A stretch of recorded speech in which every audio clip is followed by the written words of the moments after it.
So Liverpool continue their spending spree. It looks like Hugo Ekitike is a done deal. That's right. But is he the upgrade over Darwin Núñez that Liverpool thinks he will be? Yeah, so clearly Liverpool need to go out and sign a striker, right? Our rest in peace to Diogo Jota, and obviously Darwin Núñez seems like he's on the outs. Lucho also kind of asking for a transfer rumored. So it seems like just their forward situation they need to upkeep.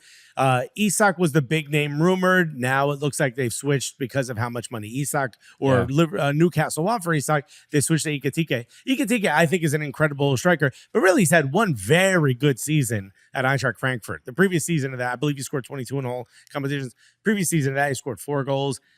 Or maybe 2 goals. I can't remember exactly, but not much. And the season before that, or 2 seasons before that, he was at PSG as a backup, scored a couple of goals there, but nothing absolutely incredible. So it's a bit of a risk. But Liverpool from the beginning have been one of those teams that does everything based on data, right? They're even from back in the Klopp days, they use sabermetrics, XG, analytics, whatever you want to call it.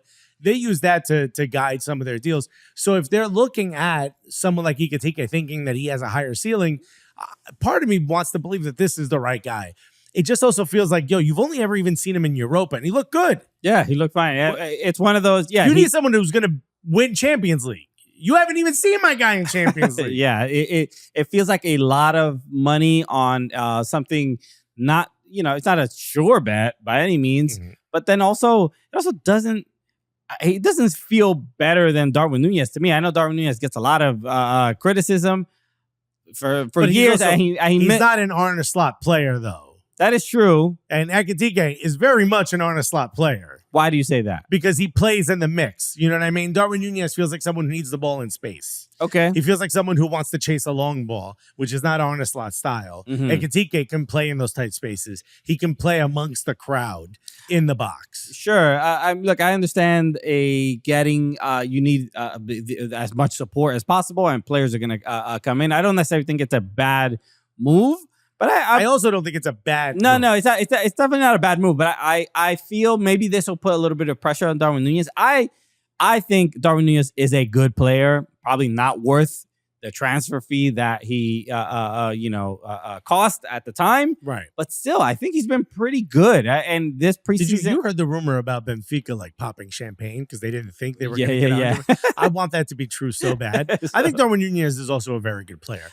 The problem with Darwin Núñez is, and you could see it very much, clearly wasn't in the favor of Arne Slot. Arne Slot was benching him for a lot of the early games. He clearly isn't the player that Arne Slot wants in that position. Ekitike, while he fits more, is he the right guy?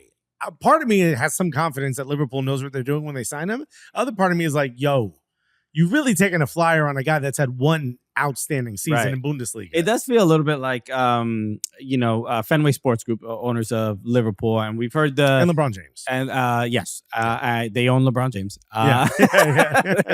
It's really uncomfortable. It's weird. I thought we were past that. What an era to throw back to. Now, the Liverpool partially owned by LeBron James, who is a big fan of Liverpool and watched Peter Crouch score all those goals. Yes. Classic. But it does feel a little bit like Fenway Sports Group because we've heard the sort of not rumors, which is not the right word, but just the conspiracy theories that they're basically selling off some of their players on the Boston Red Sox or trading away to get rid of the wages so that they have more money to spend on Liverpool. And then you see all the money that is being spent in this transfer window, and then it's starting to feel a little bit like Liverpool already has a very strong fan base in the United States and a lot of support all across the country. But given that World Cup is coming up, it does feel a little bit like, man, for a team that doesn't really spend like this, to be spending like this in this particular window, it feels like, hey, maybe this is an opportunity. The World Cup is going to be in the United States.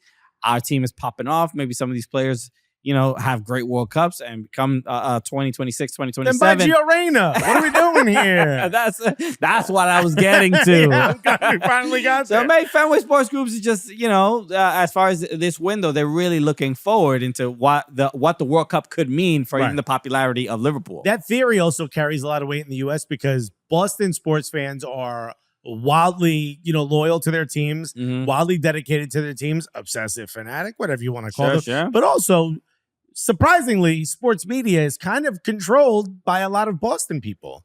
Right, you've got your Bill Simmons, you've got your. I wouldn't say control. Control is probably not the right term, but there's an overwhelming amount. Yes, yeah, there's an overwhelming amount of Boston-based people in sports media in the U.S. So the gripe against Liverpool spending and, well, this is why my team isn't winning every single one, their team being the Red Sox or, whatever, whoever else is in the mix. Yeah. All of those, those voices tend to be a little bit louder and gets a little bit more play in America for some strange reason. Boston people just seem to kind of get a lot of jobs in sports media. So that I could see why all of that is a big issue. But I honestly think this is just is it going to be a smart choice for the future or not? You're buying a young player. I believe he's 23 years old. He's going to be even more influential on the French national team as you go forward. Is this the type of player that can he do better than he did last season? Can he get more than 22 goals? You have to believe so if you're spending this kind of money on him. I think you would be delusional to think he could do that in the Premier League, but we shall see. Yeah, he did look, especially in Europa League, like a good player. And he also did the Henry slide against Tottenham at Tottenham Stadium. The kid is swaggy. Yeah, so, he's got what he can do. Cojones. Okay. Can we say that on OneFootball? Hi, shout out to Troy Deeney. Shout out to everybody watching on OneFootball. If you enjoyed this, we are the Cooligans. You can subscribe to our channel as well. We have a lot of silly jokes there too. So head over there right now. Link is in the description.